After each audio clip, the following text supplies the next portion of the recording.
Hello and welcome to the Profitable Baker podcast, the show for bakers who mean business.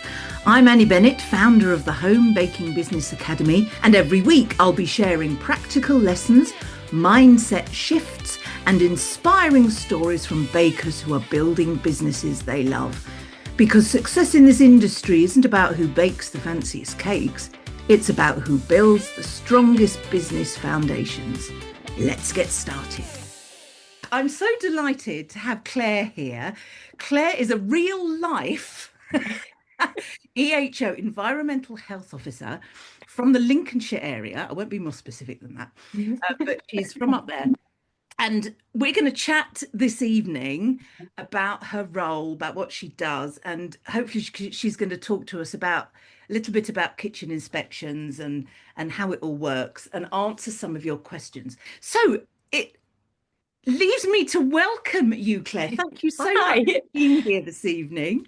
Oh, thank you. Thanks for having me. This is really exciting. It is, isn't it? It is a real life EHO. We're all very excited. So I've got some questions to ask you that are often asked in the group, and then some more specific ones. And first of all, how long have you been an EHO and how did you get into it? Right. So I have been an EHO for nearly 10 years now. So yeah, going into my 10th year next year. I started out as a professional pastry chef. When I left college, went into patisserie school and then worked my way up to be a senior patissier at a Three Rosette restaurant. Ooh, wow. And then decided that I wanted a bit of a life apart from being at work. I did love it. So I decided to go and train to be an EHO, which involves going to university, got a job alongside that in a local council, and set up my own home baking business alongside as well, which is how I found this delightful group. Oh, wonderful. So, Yes, yeah. wonderful. Oh, it's fabulous that you've got the baking background as well, because Yeah. that sort of helps us. Because not all EHOs have that, do they? They No, have a exactly. wide range of Yeah. backgrounds, don't they? So Yeah. my first question to you is, and I'm asking this because I think when I first started my baking business, I really had no clue about exactly what an EHO does. And I think it Mm. may be that some people think that because we're in this world and we're in this group, that all you're there to do is to look at home baking businesses. But of course, it's much wider than that, isn't it? So can you Yeah. tell us something about your job and what it entails? Yeah, so life of an EHO really, all we cover is, well, it depends on the remit of the team. So where I work, my team is food and health and safety. So we do food hygiene inspections, which is ranging from like people like us, home bakers, shops, pubs, restaurants, takeaways, big factories, hospitals, you name it, anywhere that makes and produces food for the public Mhm. will be inspected by us. We obviously do complaint work. We get a lot of service requests and enquiries coming in, whether that be people complaining about places, about foods, Mm. about people. But we get a lot of inquiries as well about people starting up, wanting advice. We might go do advice visits on site. Mm. Alongside that, we do approved premises work, which is your really high risk businesses. So places that just do mainly like meat and animal products. Okay, yeah. So that's like an inspection, but it's like an additional registration process. Mhm. We do infectious disease control. So if somebody alleges that they've been had food poisoning after eating at a restaurant or somewhere, for example, we'd get involved in the investigation for that. We also get notified for other infectious diseases, so things like Legionella, um, any kind of notifiable illness investigations, we do that. Private water supplies, we do that as Oh, well. yeah. And then there's also the health and safety element that we do as well. Again, depending on the local councils, some might be set up to do food standards work as well. So that includes Oh, like your weights and measures, labeling, food information regs.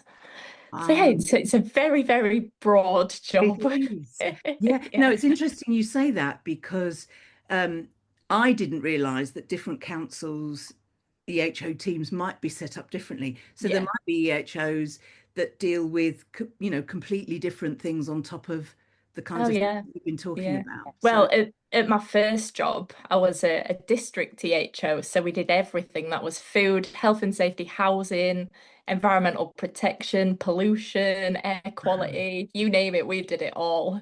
yeah, yeah. Yeah. So I suppose in amongst all that, if that is the council that a baker is in, that perhaps leads more likely to them not being inspected because they're right down Yeah. the priority list. Yeah, Yeah, yeah, absolutely. Yeah. So all environmental health work is done on a priority yeah, basis. yeah. Yeah. Yeah, so yeah, I mean, I think we all know, don't we, that generally home baking businesses are very low risk, unless the Yeah. home baker perhaps is doing, meat products or something like that. That Yeah. High risk products like yeah, cheesecakes, sausage rolls, yeah. catering. Well, Yeah. I'll ask you a question about that later. Yeah. It's on my list. I have a Yeah. long list of questions here. But no, that's really interesting. So we get a sort of an idea that that's one of the reasons, and this is another question I'll ask you in a minute, and about why perhaps some EHOs approach things in a different way or Yeah. have different criteria. Yeah. Now, the main question, of course, that I would ask as a baker and for bakers is what are the things that you look for in a home kitchen inspection, and what things might mark a baker down from a 5 rating? Okay. That's a very, very broad question. Well, yes, I'm sorry. Be as specific as I as will try. broad as you like. So we do our inspections based on lots of different pieces of legislation, and the main one is 852 regulations, which is regulations that are EU regulations, which we adopted following Brexit. Right. That outlines your requirements for food safety management system. So Mhm. that's like Safe Food Better Business, Yeah. your paperwork basically. Yeah. And then we look at your safe food handling procedures, Yeah. how you make food, how it's stored, making sure that all the food is safe. Hmm. And then we look at cleaning and structure. Hmm. So that's looking at your equipment, surfaces, walls, floor, ceiling, things like sink provision as well, ventilation. So in home baking business, obviously it's your home, it's a domestic kitchen. We wouldn't expect the same Yeah. require it's in the legislation, it's the same requirements for all food businesses, but it's flexible depending on the risk and the Yeah. setting. So with it being a home and a domestic kitchen, we're not expecting it to be stainless steel Yeah. walls and Yeah. that type of Yeah. thing. It's all Yeah. done on the balance of risk and the flexibilities that we have. So the main reasons that you might be knocked down in a home baking business, I'd say, again, it's one of the grey areas is around sinks and Okay. different interpretations of what's required for a home baking business, Mm. because the legislation clearly states that you need a separate wash hand basin for hand washing. Mm. It's there black and white, but with it being such low risk products, like if you have a sink and like a mini half sink, Yeah. happy days. Sometimes you might get away with it having like a bowl, Yeah. or keep your equipment separate until the end, put it in the Yeah. dishwasher type of thing.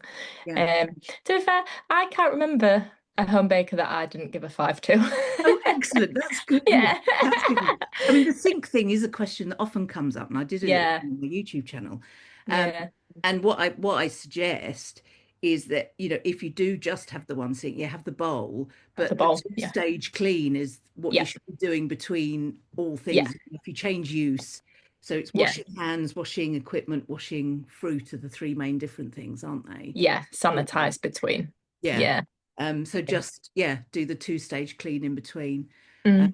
and that generally is okay, isn't it? If you're because I know Yeah. some bakers say, "Oh, I can't register because I haven't got two sinks," and I say, "Well, don't let that You stop can. you because Yeah, exactly. Yeah. there's a way around it, isn't there?" Oh, absolutely. There's always a way around it. Yeah, fabulous. Yeah. That's really good to hear. Okay, what's my next question? Let's look at my list. Oh yes, I mean might have answered this already, but the question is, and things that keep coming up are why different EHOs seem to have different priorities, different criteria, different things that they insist on that another EHO might not insist on. Why Yeah. might that be? You sort of answered it already, but tell us a bit about that.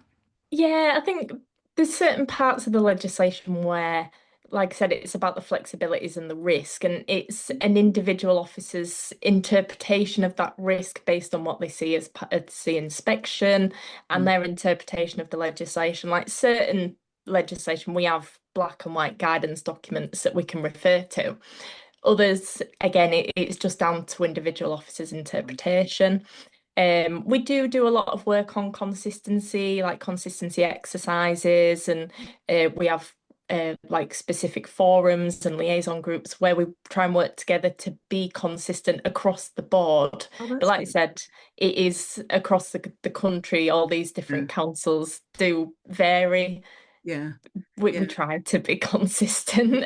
Oh, I'm sure you do, but I'm sure it's a Yeah. mammoth task. I Oh, mean, it is. there's one question that often comes up that people are usually new bakers, and I sort of Mm. run for cover when they ask it, and that is the egg question. The egg Should we put question. eggs in the fridge? And there are two Uh, absolute camps of those that swear it should be and those that swear they shouldn't. And yeah, it's to do with it's the ambient temperature, isn't it? It's eggs about is the eggs. bane of our life as well. Swear down, because we advise on whatever we're told from the FSA, Mm, the British Egg Society, mm, um, and it changes all the time. So yeah, current guidance is to keep eggs in the fridge and treat them as a raw product. right. About 6 months ago, it was store them at ambient. We Yeah, can't keep up. It'll probably have changed next time you get yeah. inspected. I'm sure it does. I mean, the question that the things people say is that, oh, supermarkets keep them at ambient, but then they control the temperature, don't they? Yeah, And yeah, that's why they can yeah. do that. Yeah, I yeah. know. But that's Yeah, really interesting. Thank you for that. Say the egg question comes up and I run for cover. I think, oh no. yeah. You're like, not eggs. I'm glad it's not just us. Do you know what I'll do on it? Next time, if I get any notification about the change in egg guidance, I will put it in the group for Oh, yes, everybody. Yeah, please. That would be really, really yeah, useful. Thank you. We've got insider information, yeah. everybody. This is fabulous. Excellent. Now, what was my next question? Oh, this question's often asked. What changes does a baker need to report to their EHO? For example, if they renovate their kitchen or if they move house or if they're making new products, what kind of things do you want to know about? And what kind of things do you think, no, I don't need to know that? Yeah, that's a really good question, that. So, um, I would say that you need to notify definitely if you move address Right. because you'd need to re-register.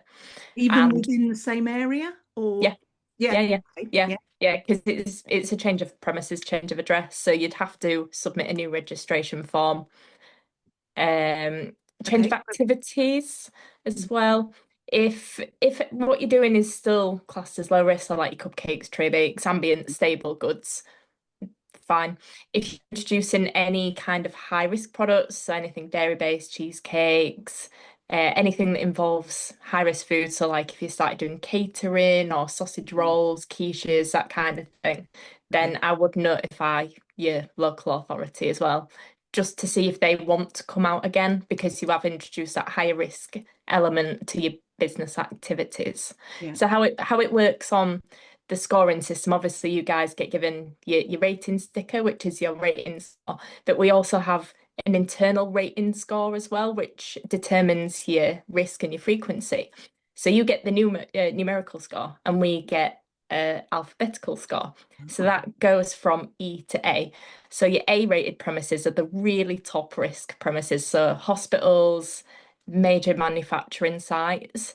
B's, C's, D's, down to your E's. So low risk home bakers is going to be an E. mhm. So it's like the lowest risk.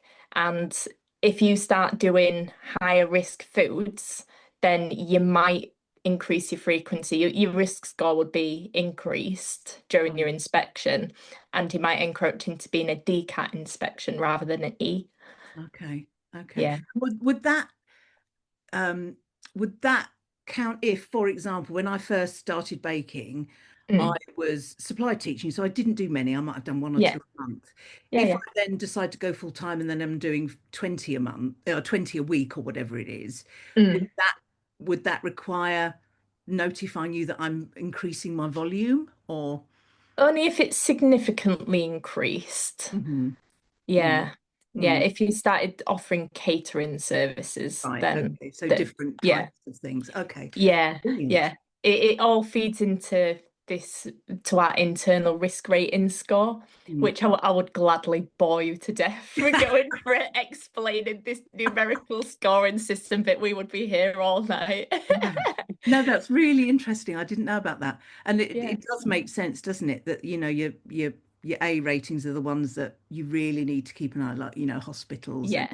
Yeah, um so like it determines your inspection frequency. So if you're an A, then you're every 6 months. ah, And then B is every 12, C 18, D 24, and then E is 3 to 5 years. 3 to 5 years, yeah. Yeah. Oh, that's really interesting. Thank you. Yeah. Brilliant. And the other question here, sort of, it ties in with that, and it's a question that's often asked. What illnesses might prevent a baker from trading? People often pop in, oh, my child's got chicken pox, or my husband's got COVID, or, what Yeah. kind of things would mean, no, you must stop baking and you mustn't sell anything, and Yeah. what might say, actually, no, you can carry on as long as you take precautions. Okay. Mhm. Um, Obviously sickness and diarrhea, Yeah, that's an absolute no-go. yeah, yeah. Things like coughs, colds, COVID, that kind of thing, skin complaints, it all comes down to the risk to the food. Okay. So I'd say, if you've got a very, very mild, minor cold where you're just a bit sniffly, absolutely fine. Mm, Just keep washing your hands a lot more frequently. yeah. If you've got a bad cough and you're coughing all over the joint and there's that risk of contamination to the food Mm, and you're going to be washing your hands all the time, and it's all about the risk really, and having that kind of judgment of your own accord to mm. think, yeah, am I going to be coughing all over this cake? Do you know Yeah, what I mean? yeah. Yeah. So what if it is, a child has chicken pox or German measles or something like that? Does Yeah. does that generally prevent? No, No, no, no. no. Again, it's all down to the risk of food. Mm, Um, it's as long as, like, say I've got two young children. Say I bake a cake and he's got chicken pox and it is coming in, just make sure that they can't touch it, and which you wouldn't anyway. You'd be no, like, do not exactly. touch my No. bakes. Yeah, Yeah. yeah. I think Yeah. obviously some bakers, they get, anxious because they're not sure what the risks are, Absolutely. and Yeah. and they'd rather err on the side of caution. But Yeah. on the other side, they don't want to let customers down. So Yeah, it can be definitely. quite a Yeah. thing, can't it? Brilliant, Yeah. brilliant. Thank you. Excellent. I've got one more question here. And this was actually asked by Lowry, who said, what should food traders do when the weather is very hot or very cold to keep food safe at markets? Hey, hi, Lauren. That was a really good question. It is a Thank you good for question, submitting isn't it it? to us. So, if you're at a market, um, and temperature control is a potential issue, it depends on the product, really. If you've got ambient stable products, there's no requirement as such to control the temperature. Apart from if it's very hot, obviously from a quality Yeah, perspective, if you've yeah. got Things are going to melt. buttercream Yeah. and things that will melt, obviously that's a quality concern. Mhm. From our side, food safety, um, it would just be your high risk goods, but you do have that window where you're allowed to keep them out on display Mm, for a certain amount of time. mm, Obviously, things in storage, if mm. you're in sausage rolls, cheesecakes, for example, you're allowed to have them out for a number of hours, but Okay. then they would have to be discarded after that time, basically. Yeah. Yeah. A way to get round that is, I've had one recently. They were brilliant, where they were doing cheesecake pops, like the small little individual Oh, yeah. cheesecakes. Yeah. Mm, So what they did at the market was they'd have some on display, which were for display only, and then they had cool boxes in the back where they keep them all refrigerated, and the customer could come over and say, right, I want a Malteser, a strawberry, and a cherry, and they'd just get them out the back and yeah. then hand them over. Yeah, Brilliant. Yeah. Rather than take the display ones. Yeah. yeah, yeah, Brilliant. Brilliant. Um, That's wonderful. And also with markets, we often get asked things about hand washing. Mhm. Um, so what would be the rules and what might you suggest for someone who's not near a sink and a tap at a market? Yeah. Again, it's all down to the risk, really. If you're handling open foods directly, you could take a portable sink with you, or the market itself might have some facilities available for you to use. But generally, there's no real requirement if you're not preparing open foods. If you were there, making sandwiches and, that kind of thing, Yeah. then I wouldn't expect you to Oh, okay. have one. If you're preparing open foods, I would, because there's that risk. Yeah. But if Yeah. you've got, for example, what I used to do, have your cookies and your brownies and whatever, Hmm. just Yeah. take tongs and put them in a bag. Yeah. Necessarily need hand washing. You wouldn't expect. I wouldn't expect it unless there's like a direct handling risk. Right. Okay. Yeah. Well, that's Yeah. good to know because I think Mm. some people. Again, it's down to each individual council and the settings and Yeah. and whatnot, but Yeah. yeah, it depends on the setting, really. Yeah. So Yeah. with that one, it's really best to check with your EHO as well Yeah. what they expect. Yeah. I Yeah, think definitely. mine said if I took a bowl with a flask of warm water and some paper Mm. towels, that would be sufficient. She'd be satisfied with that. Yeah, yeah. And if you're handling any kind of like open foods, then Yeah. they might require you to have one. Some like Yeah. the and like if you've got utensils and gloves, obviously gloves are a replacement for hand washing, but it's it's minimizing that contact risk. Yeah. Yeah. Yeah. No, brilliant. Brilliant. Oh, that's wonderful. Oh, we have got a question here from Yay. Leslie. Oh, this is Well, a question that's often asked. This is a really good question, Leslie. Does having a dog in the house prevent me from home baking? no, it doesn't. No. I've got No. three cats and it didn't stop me. Tell us a bit No. more about that and what would need to be done about that. Yeah, again, it's down to controlling any contamination risks. So, your EHO will come and do your inspection. And we're not scary. I mean, I do terrify people on a daily basis. And I'm like, I'm really nice, I promise. Well, I think that's the thing that people say, "Oh, I've got my inspection," and they perhaps expect this sort of, when you have your driving test and they come out with their Yeah. clipboard all stony face. It's not like that at all, is it? You really want No. the baker to do well, don't you? You're there. Yeah, definitely. Yeah. And we're here to help you and like we want you to get the best rating possible. So like but whenever I do home bakers, I like to just come and sit and have a chat and have a cuppa. Yeah, Yeah. brilliant, brilliant. Yeah. So yeah, it's just a case of keeping dogs and cats, whatever pets you have, Yeah, so out we'd of always food ask that prep. question and say, have you got any pets? And a lot of people have pets, cats, dogs, and it's like, all right, how do you control, any kind of contamination risk from that? It's like, I'll put the dog outside while I'm baking, or he'll go sleep upstairs, Yeah, yeah, That's all we ask for you yeah, to say, really. yeah, yeah. And Yeah. then it's you have your daily checks, don't you? You just, Yes. I would say is just check that that the food bowls are moved if that's what if Mm. they eat in the kitchen and it's all Yeah. clean around there and Yeah. part of your daily checks to check that there's nothing there that can contaminate because that's the bottom Yeah. line, isn't it? That contaminate. Yeah. Yeah. Definitely, definitely. Leslie says, "Yay, that's the best answer. Hooray!" Yay. Yeah, yeah. I think a lot of bakers, I think might assume that things aren't possible, whereas Mm, actually there's ways around them, as you said. There's ways around a there lot of is. things. Yeah. Isn't there? I mean, but there were instances before where someone said, "Oh, I've got a toilet that goes straight into my kitchen," Mm. um, but that's not necessarily a bad or good thing, is it? As long as there's a door and Yeah, again, it's a bit like the sink issue that is. So in the legislation, it states that a toilet cannot directly open into a room where food is prepared. right, right. So like I'd say more of a commercial kitchen rather than a domestic, we'd expect there to be toilet door, lobby door. Yeah, yeah, That's what you'd expect. Again, with domestic type settings, and most of the time you're not doing it every day.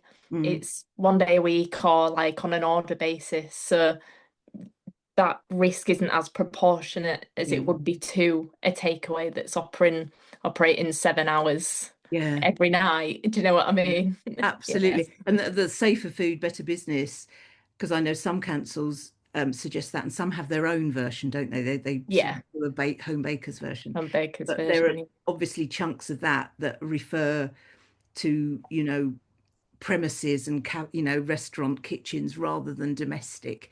In a domestic, Yeah. you can't always have a separate area for grating your carrots and all No, that. Can you? exactly. Like I always say, again, like you said, like some councils suggest that home bakers do safer food, better business. It's way too much in my opinion, but Mm. that's my opinion. At my authorities, we have got our own You've got that we your hand yeah, out. Yeah. yeah, yeah. Yeah. I think that the perhaps the important things that when people have an inspection, nearly everyone reports back. Yes, they asked about allergens. They asked about Yes. Yeah. control. Yeah. That seems to be the main thing, doesn't it? That Yeah, absolutely. bakers know about that and the Yeah. cross-contamination. Oh, we do have another question here from Alec. Hello, Alec. Hi, Um, Alec. Alex says, I've an open plan kitchen lounge. How do I separate the cleaning area, or do both areas need cleaning to the same level? It's an interesting question. Ooh, okay. Just trying to think what you mean. I suppose So, if you've got like a living room with just the kitchen area on it, mm, like my first house had that. I like an suppose, island type thing in yeah, the middle. yeah, Yeah. Yeah. Well, obviously, like your kitchen is the kit where you're preparing the food. yeah. So that would be your area that's inspected, not your lounge. Not lounge, yeah, even though Yeah. it's Even though it's all one, yeah, it's only in that area that you're preparing the yeah. foods. Yeah.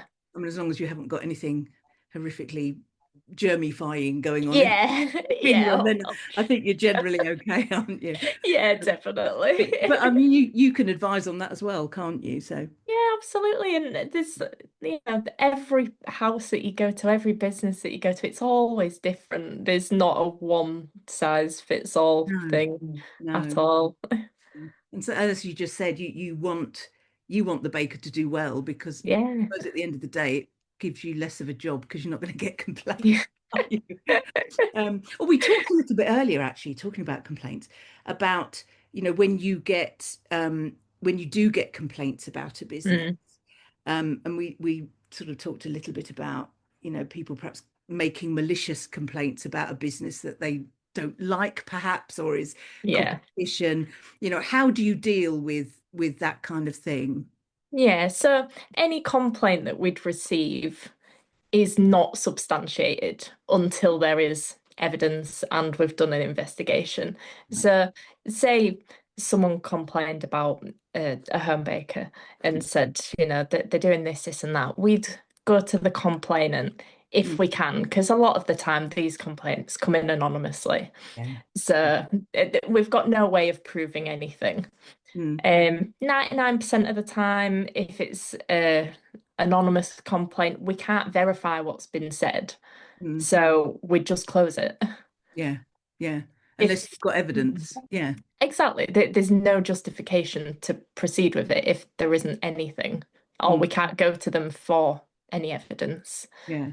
So if a complaint did come in where we were able to contact the complainant and get a bit more information, it would still remain as being unsubstantiated. Mm, But we'd maybe just give you a call and just say, oh, I'm just phoning, we've received a complaint regarding this, and just have a chat with you. yeah. Yeah. Yeah. Yeah. You're not going to come and We're not rip going off to come their and shut five you rating. down and not going to come and shut you Yeah. down and rip the five sticker Yeah. off your window. That's quite reassuring because I think some Yeah. some bakers might get anxious about that, if they've had Yeah. perhaps a customer that didn't do what they wanted or something like that, Yeah. and they Yeah. threaten to go to their EHO or whatever. But No, we get it constantly. yeah, And like yeah, you can see black and white what the yeah. complaint's about. I'm sure you've seen it all before, haven't you? Oh, I have, yeah. Excellent. We will just have just another couple of questions, and I will let Claire go because she's had a very busy week. Um, with the order with the prove it part. The prove it part of the SFBB is really for when you're doing things that aren't in the guidance, isn't it? You're doing a different method, so you Yeah. just have to say what you're doing. That's really what Yeah, it is. Yeah, basically, yes. So, like in the safe methods sections of the Safe Food Better Business. So I don't like it because a lot of it's about like cooking meat and yeah, cooking yeah, joints and doing yeah. rapid cooling and stuff, which as bakers we don't do. No, It's a no, visual check. You'd stick a yeah, skewer in and check that it's cooked. yeah, That's absolutely. it. Yeah. Yeah. So on the whole, I just say generally you don't have to actually write anything in the prove it because you No. don't prove anything. Yeah. Yeah. Brilliant. Brilliant. And Marina, just this will be the last question now. Marina, regarding food gels and sprinkles that are past their BBE date, can Yeah. they still be used? If so, for how long, or should they be disposed of? Okay, good question. So, there's two types of dates applied to food products in there. So you've got your best before date and your use by date. So anything past your use by date is unsafe, unfit, or potentially injurious to health. Best before dates relate to quality. So it's been determined that there isn't any food safety risk associated from it Mhm. going past that date. So legally you can use them Mhm. if it's going to be the best quality for your baking products, maybe not. Maybe not. Yeah. Yeah. Yeah. So it's something that we would recommend not to use from a quality perspective, but Mm. not from a safety perspective. So say we came to do an inspection and found, one or two pots of sprinkles in your cupboard that were past best before date, you would not be marked down for that. No. It would just be put down as a recommendation to use foods within the best Within the before date. dates. Yeah. Yeah. Yeah. Yeah. Yeah. It's worth getting to know the difference, isn't it? Because yeah, Yeah. when I first started, not a clue that use by is absolutely, use by this Yeah. do not use, but best before is the quality, isn't it? It's the quality Yeah. assurance. So really good question there. Yeah. Um, and really, this really is the last question now, Marina. Um, when handling allergens and using the same utensil and bowls, are just washing and washing with boiling water enough? Yeah, I think it's do you need a whole different set of things for things, if you were providing gluten free or something, um, is just washing between enough? What would you expect to see? Okay. Good question, really. It would depend if you were baking on the same day. Right. Like if you were doing, I would always say fresh equipment. Yeah. Yeah. Yeah. Not fully separate, Mm. but as long as it's properly cleaned, Yeah. sanitized in between use, then that's fine. Yeah. Hot wash in the dishwasher, perhaps. Yeah. Yeah. Yeah. Because in Yeah. the domestic kitchen, you can't have You all can't the have all things. sorts, can yeah. Your risk is, your bringing the risk down is how you handle the in between uses, isn't it? Yeah. Yeah, definitely. So say you were doing some gluten-free bakes and then a normal bake, you had them to do on the same day. Do the gluten-free first. Yeah. Yeah. Yeah.